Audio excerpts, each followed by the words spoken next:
Setiap hari, kota Surabaya menghasilkan ribuan ton sampah. Jumlah ini terus meningkat seiring dengan pertumbuhan dan aktivitas masyarakat. Namun, permasalahan sampah bukan hanya terletak pada volumenya. Masalah utama justru berasal dari perilaku masyarakat yang masih mencampur sampah tanpa memilah. Sampah yang tidak terkelola dengan baik tidak hanya mencemari lingkungan, tetapi juga menghambat proses pengolahan di tahap selanjutnya. Padahal, jika dikelola dengan benar, sampah dapat memiliki nilai ekonomi dan manfaat bagi masyarakat. Lalu, bagaimana proses itu berjalan? Kami menelusurinya melalui Bank Sampah Induk Surabaya.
Mungkin kalau dari volume sampah Surabaya, yang namanya kota pasti akan ada pertumbuhan penduduk. Nah, jadi otomatis sampah juga akan meningkat.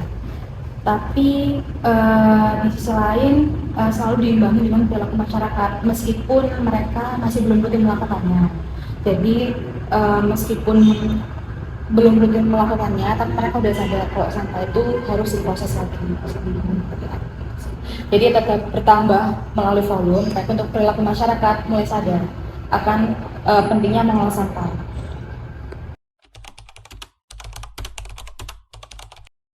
Kalau deponya ya berhasil, cuma di Benowo ini saya kurang paham. Nah, di sininya berhasil bersih, maksudnya tidak ada kendala sebetulnya. Cuma ini ada pembaruan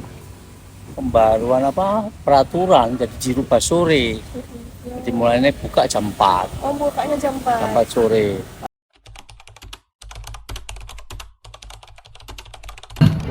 Kebijakan untuk membuat kerjasama dengan masyarakat, terutama dengan program-program seperti bank sampah, itu sebetulnya juga merupakan kolaborasi yang sangat baik dari sisi ide ya, bahwa kemudian masyarakat dilibatkan secara aktif untuk ikut dalam mengelola problem mereka.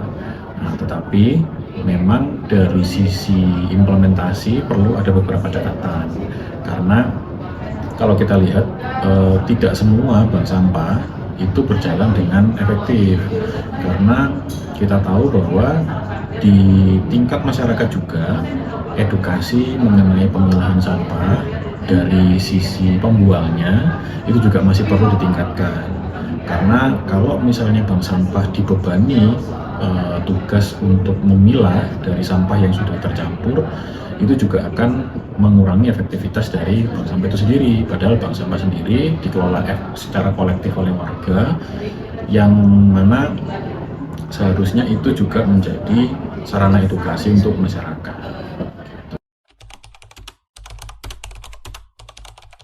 Untuk dampak nyata dari bank sampah di Surabaya ini itu di bagian pemilahan, karena banyak kasus kan tidak Benowo masih banyak sampah plastik botol yang masih tercampur, karena kan di PLTS punya di Benowo kembali ke sampah itu kan memang nggak boleh tercampur material kimia lain gitu sampahnya, jadi itu bisa menghambat mereka melakukan proses LTS itu.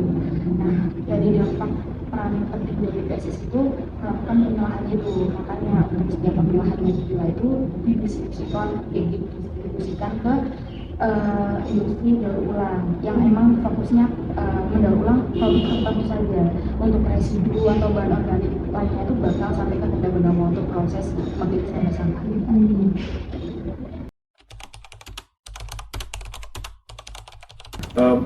Pertama, bank sampah itu sendiri sudah cukup menarik di awal ya, karena mereka punya gagasan untuk menghasilkan nilai baru dari sampah yang kemudian dikumpulkan dengan cara untuk menjual sampah-sampah yang ada permintaannya di pasar seperti plastik, kertas maupun minyak jelantah misalnya seperti itu.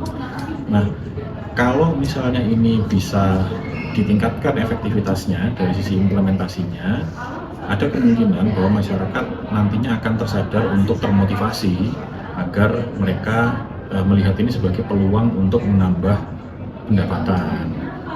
Nah, namun ya itu perlu dibantu juga oleh pemerintah dari sisi sosialisasi, edukasi, supaya masyarakat sendiri juga masih mendapatkan informasi yang jelas dan juga alur yang jelas ketika mereka akan berkontribusi pada bank sampah itu sendiri.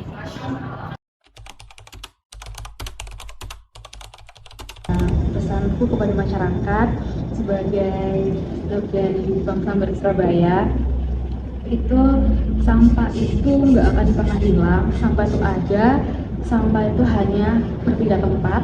Tapi kalau misalnya kita mengolahnya dengan memilah, setidaknya itu membantu pengolahan sampah untuk menjadi lebih efisien, untuk jadi recycle atau pengolahan pendaur ulangan limbah sampah plastik dan bisa digunakan lagi. Jadi intinya tetap melihat sampah itu dengan benda yang selalu ada dan butuh pengolahan yang lebih lanjut. Kalau dilihat dari video tadi ya, menurutku masalah utama di pengelolaan sampah itu sebenarnya bukan cuma dari sistemnya aja, tapi dari perilaku masyarakat yang belum konsisten. Karena percuma fasilitas sudah ada, bank sampah udah ada, tapi kesadaran dari masyarakat gak ada. Kan ya buat apa? Ya, sebenarnya yang bikin menarik itu di Bank Sampah Induk Surabaya sendiri itu dia itu bukan sebagai pengelola akhirnya gitu loh. Jadi dia itu cuma jadi penghubung. Mereka itu cuma menerima, lalu memilah, lalu menyalurkan lagi ke pihak pengelola. Artinya kualitas sampah dari masyarakat itu yang nantinya akan menentukan hasil akhirnya. Makanya pemilihan di awal itu sangat penting banget sih kalau menurutku. Karena kalau sampah masih tercampur atau masih dalam kondisi basah kayak gitu, itu bisa menghambat proses ke tahap berikutnya. Apalagi udah dijelaskan kalau bisa merusak alat dan hasilnya juga tidak berkualitas gitu. Dari situ itu juga sebenarnya kelihatan kalau sebenarnya masalahnya itu simple, tapi dampaknya itu besar banget. Hal kecil seperti memilah sampah dari rumah aja ternyata itu juga pengaruh besar sampai ke proses industrinya. Bener, apalagi di lapangan itu masih sering kali ditemukan sampah yang belum sesuai standarnya, seperti masih basah atau masih belum dipilah atau tercampur. Itu berarti sebenarnya kesadaran masyarakatnya kan nggak ada, tapi belum dibarengi sama kebiasaannya.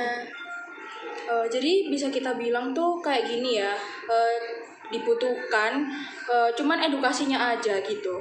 Tapi bagaimana sih membangun konsistensi? Karena kalau masyarakat sudah terbiasa memilah sampah itu, sistem yang ada ini sebenarnya sudah cukup buat mengatasi masalah tersebut. Kalau dilihat dari sisi lain pun, itu juga bank sampah itu sebenarnya itu ada nilai tambahnya, banyak banget malah. Karena dari awal yang sampahnya yang tidak bernilai, itu tuh bisa menjadi sesuatu yang punya nilai ekonomi dan itu juga bermanfaat. Jadi bukan cuma berdampak ke lingkungan aja ya, tapi juga ke masyarakat secara langsung. Mereka secara langsung tuh menjadi lebih peduli lagi, sekaligus juga mendapat manfaat-manfaat lainnya. Jadi kita tuh bisa tarik kesimpulannya kalau pengelolaan sampah itu sebenarnya harus dimulai dari hal yang paling dasar dulu, seperti dari rumah tangga, karena dari situ semua proses itu dimulai. Karena pada akhirnya sampah itu akan selalu ada, yang menentukan bukan keberadaannya, tapi bagaimana kita cara mengolahnya.